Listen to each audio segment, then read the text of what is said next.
Dedinho de Prosa está de volta entrevistando Geire Leonardo, estudante da Universidade Federal da Paraíba e com a carreira de escritor já se encaminhando, né?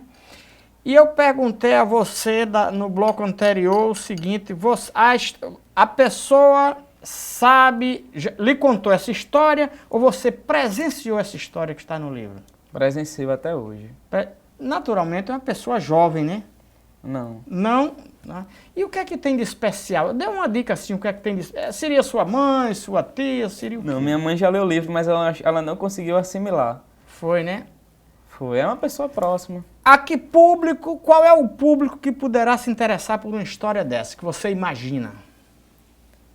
Olha, são todos os tipos de públicos, assim, porque eu não fiz pensando eu não tive pretensões desde o início. Foi algo que aconteceu, que nasceu e foi criado assim. Eu acho que qualquer pessoa que lê vai se identificar, porque a minha linguagem é muito simples. Eu não gosto daquela coisa muito... Rebuscada. Não. Eu gosto de uma coisa simples, até porque a maioria das pessoas são jovens. Não que o jovem não se interesse por esse tipo de linguagem, mas acaba tendo uma identificação maior. É? Aí um livro leve, um livro que talvez, não sei, talvez seja rápido. Dentro do que você mais ou menos, do que você já leu, você poderia citar algum título que você já leu que se assemelhe com a sua proposta desse seu livro? Só para o telespectador ter uma ideia. O Mundo de Sofia, que é filosofia pura, não é por ali não. Leu O Mundo de Sofia? Não, li, não é por ali, não é. Não é? O Amor no Tempo do Cólera, já que se trata de paixão, leu não? Esse não li. Não leu? Não li. Nada que você já leu se assemelha? Olha, tem a ver com mais os autores internacionais, assim, românticos, essas histórias um pouco dramáticas. E história dramática. E qual é a idade dessa pessoa, mais ou menos assim? Por que você faz tanto mistério da pessoa? Não diz logo, olha, foi a história assim, assim, assado. Se a pessoa souber, o livro vai deixar de vender? Não, mas vai acabar tirando toda essa coisa que funciona. Mistério, O né? mistério é importante demais. A editora, ela projeta quantos livros, exemplares poderão ser vendidos? Outro fator que eu me interessei pela editora foi esse, porque eu gosto muito do meio ambiente, sou defensor do meio ambiente. E a editora... Vamos aqui para analisar direitinho. Tem a ver com o meio ambiente, é? Não, é só a proposta da forma... Vai sendo chapeuzinho vermelho dentro da mata, viu? Você já pensou? A forma da editora trabalhar é com sustentabilidade. Então, eles vão imprimir uma certa quantidade agora para o lançamento e para a pré-venda. E as próximas vendas vão ser a partir da demanda, dependendo da procura do público, porque eles não trabalham com estragos. Ah, é? É. E vai ser em livrarias ou vai ser pela internet a venda? Em livrarias cadastradas com a editora, acredito que a Livraria da Travessa, a Livraria Cultura, e também pelo site da editora, para todo o Brasil. Você teve a curiosidade de perguntar à consultora, a pessoa que manteve o contato com você, por que vocês se interessaram pelo meu texto? E ela respondeu o quê? Ela respondeu que ficou encantada, né? Como ela soube da existência do seu texto? Eu não sei, nem eu nem ela soubemos explicar. Ela só chegou lá e viu e começou, aí foi clicando em uma coisa, foi clicando em outra, foi gostando. Tem a ver com o público que se alinhe com os títulos dessa editora? A editora ela publica várias linhagens, né? Ela tem, dentro da editora existem outros selos, né? Selo acadêmico, por exemplo, que pessoas que publicam... O seu livro está em que selo? O meu livro está no selo Multifoco, que é o selo de romances. Romances, né? Então deve ser uma história muito interessante, né? Agora, o que me deixou curioso é que a sua proposta na internet é uma e o livro é outra. Não necessariamente. Não, porque assim... Porque você disse no Facebook é mais uma coisa filosófica, frase, não sei o que você desenvolve. E lá é uma história construída. Uma história construída em cima de toda aquela vivência que as pessoas já estão acostumadas a ver Essa história, ela começou a ser escrita justamente para esse projeto, ou você já vinha escrevendo na internet, nas mídias sociais e só aproveitou? É uma história inédita. Não tinha publicado em nada. Eu acho que a partir... acabei de lembrar desse fato. Meses antes, uns 2 meses antes, eu tinha publicado que tem uma plataforma também na internet que você publica livros para as pessoas lerem, sem nenhum agregamento financeiro.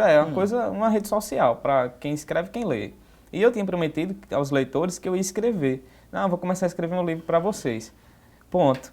Aí eu até, a falta de tempo não me deixou criar. Aí, em pouco tempo chegou essa proposta e a história já estava na minha cabeça. Aí, a partir do momento que a editora me contratou, eu desenvolvi. Contratou antes de ver a história? Mais ou menos, na metade do livro que eu enviava gradativamente, já assinei o contrato. Algum momento eles sugeriram, olha, vamos mudar isso aqui, vamos dar um outro caminho? Não, você ficou à vontade? Fiquei à vontade. Totalmente à vontade? Totalmente. E você tem pretensões de lançar outros livros, tem outras histórias? No momento, não. É uma história de amor? Tem amor envolvido. Tem, né? Porque assim, eu peguei a história de vida da pessoa que me inspirou e transformei ela uma coisa mais jovem, uma coisa mais... Pelo jeito não é uma pessoa jovem, que você pegou a história da pessoa e transformou numa coisa jovem. Eu me baseei naquilo ali que ela vive e trouxe para a realidade, outra realidade, uma realidade que eu criei, totalmente criada. Pelo que eu estou percebendo, é uma pessoa já de uma certa idade que lhe contou uma história, ou você presenciou, viu a história. Vi. E você já pensou na possibilidade da pessoa ler o livro e dizer, rapaz, olha, aqui sou eu e você não devia ter feito isso não. E aí? Tu vai fazer o quê? Eu pensei nisso. Pensou nisso? Pensei, mas justamente por isso que eu não narrei exatamente a história dela. Né? Eu me inspirei e criei algo que tem a ver com o que ela viveu e vive. E você já se prepara para... Bom, a editora gostou do seu primeiro livro e naturalmente vai pedir o segundo. Você já está preparado para o segundo? No segundo eu já pretendo, se acontecer novamente, eu já pretendo fazer um compilado e colocar alguns textos inéditos, já penso em fazer algo assim. O contrato é só para esse livro? O contrato é de 2 anos. 2 anos. Durante 2 anos ela vai lhe pedir textos, produção, como é? Pode acontecer. Por enquanto a gente vai ver como é que vai ser o desenrolar desse primeiro livro. Caso aconteça, aí a gente conversa e vê se lança outro. Você tem conteúdo, você precisar para outro livro? Sim. Mas seria outra história também, outro romance de amor aí? Quem sabe, né? Quem sabe, mas a minha ideia mais basicamente é essa coisa de textos mesmo, ou textos inéditos com os textos que repercutiram mais. Eu penso em fazer algo assim, mas eu gosto dessa coisa de histórias. Eu acho mais interessante. Você pretende usar também as histórias da sua cidade, as histórias daquela região do Brejo, né? Sapé, do Brejo, Ou você simplesmente cria totalmente criado? Totalmente criado, eu tenho mais facilidade na criação do que na narração. Assim, narrar aquela coisa que já existiu, eu prefiro criar, porque eu me sinto mais à vontade. Você é um cara pra cima, um cara que tem um pensamento mais positivo, então você é um cara meio... tá ali... É momento. Né? Como momento, né? É momento. A filosofia, você já estudou, já teve a curiosidade de se aprofundar mais, já que você gosta tanto de filosofar? Já pensei em cursar filosofia. Já pensou em cursar? Já pensei. E por que foi fazer relações públicas? Porque a comunicação é a minha casa, eu me sinto em casa. Né? E porque, já que você escreve e adora a comunicação, por que você não fez o curso de jornalismo? Comunicação social e jornalismo? Porque eu preferia as relações públicas. As relações públicas eu acho que tem mais a ver comigo, essa coisa mais interativa, essa coisa de redes sociais que a gente mexe bastante, de assessoria, é uma coisa que eu prefiro. De que ali jornalismo também gosto, também pensei, foi uma dúvida muito difícil para decidir na época. Mas no fim, depois de muito pesquisar, eu optei pelas relações públicas. Você vai se formar quando? Eu estou me formando agora no fim do ano que vem. Se essa carreira de escritor decolar mesmo, você tem outros planos ou vai continuar mesmo nas relações públicas? Eu pretendo conciliar uma coisa com a outra. Conciliar, né? Se a editora pedir agora você mais 2 livros, você tem prontos? Prontos não, mas a gente faz. E vai beber em que fontes? Aí é uma coisa que eu não sei explicar, porque a inspiração ela não tem explicação não. É.